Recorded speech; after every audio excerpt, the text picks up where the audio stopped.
Chaque jour, les Juifs religieux prient pour la venue du Messie. Les Juifs traditionnels croient que dans chaque génération se trouve un Messie potentiel et que si cette génération est digne, ce Messie sera révélé. Il sera le fils de David et pourtant, d'après les prophéties, il sera plus grand que David. D'après l'Ancien Testament, le Messie sera un fils de David, né à Bethléem, appelé hors d'Égypte et élevé à Nazareth. Il sera un enseignant et un guérisseur. Il calmera les mers et purifiera le temple. Il sera accueilli comme un roi et pourtant tué tel un criminel. Mais 3 jours après sa mort, il ressuscitera. Ce sont là quelques-unes des prophéties qui ont été écrites concernant le Messie. Un seul homme dans l'histoire les vérifie toutes. Si nous comprenons convenablement la Bible hébraïque, soit Jésus est le Messie, soit le Messie ne pourra jamais exister. Il ne fait aucun doute que dans la pensée de Dieu, il allait envoyer un Rédempteur. Son intention pour Israël, c'est qu'elle soit une nation de sacrificateurs qui puisse bénir le monde entier. Il a fallu 2000 ans, depuis Abraham jusqu'à la venue du Messie, pour préparer un peuple à l'accueillir. Jésus est né dans un monde marqué par les troubles politiques. Les Juifs étaient revenus d'exil dans un pays qu'ils ne gouvernaient plus. Pendant ces siècles, les Juifs ont commencé à entendre les promesses concernant le fils de David. Et ils ont réalisé qu'il ne sera pas un roi ordinaire. Les rois ordinaires ont échoué. Ils parlaient d'un oint qui serait connu en tant que Messie. Chaque prophétie concernant une personne de la lignée de David et qui n'était pas réalisée au cours de leur vie devint une prophétie messianique en puissance. La lignée de David ne détenait plus le pouvoir. Hérode le Grand était sur le trône. Pour la première fois de leur histoire, les Juifs avaient comme roi un gentil.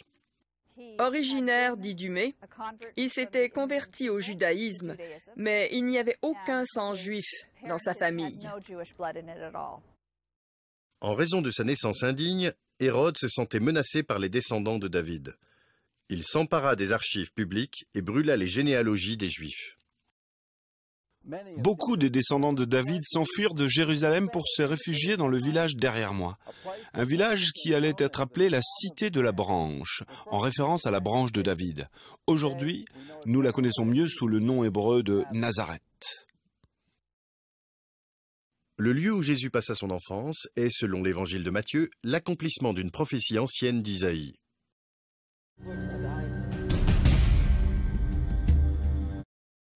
Or, la ville de Nazareth n'a vu le jour que 600 ans après l'époque d'Isaïe.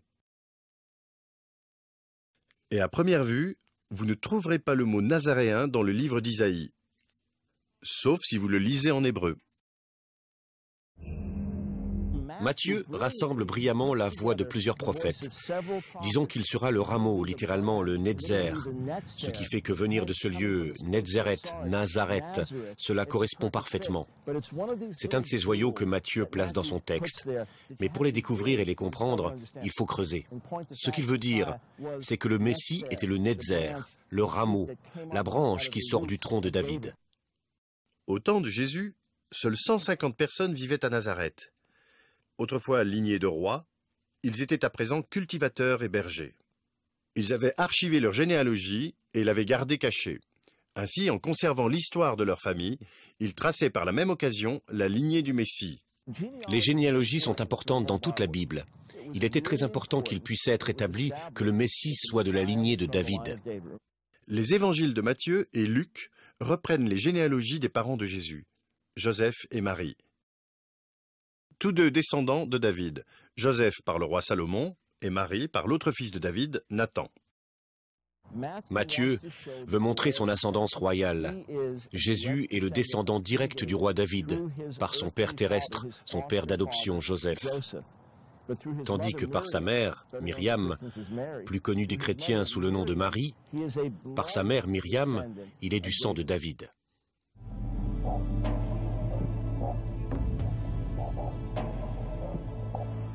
C'est ici à Nazareth que l'ange Gabriel visita Marie.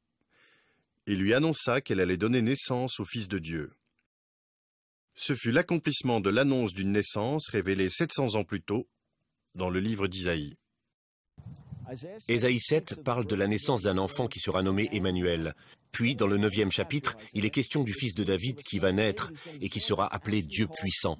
Ensuite, Ésaïe, dans son 11e chapitre, parle du Netzer, de la branche, du rameau qui allait sortir de David. C'est le même enfant en Ésaïe 7, Ésaïe 9 et Ésaïe 11. C'est le même enfant qui est né de manière surnaturelle. C'est très frappant. Il faut creuser un peu pour le trouver, mais une fois que vous l'avez compris, c'est comme un trésor que vous découvrez. Une famille royale qui se cache, une vierge qui enfante, et une nation qui attend un rédempteur. Le décor est planté pour la naissance la plus importante dans l'histoire du monde, Jésus, le Messie d'Israël.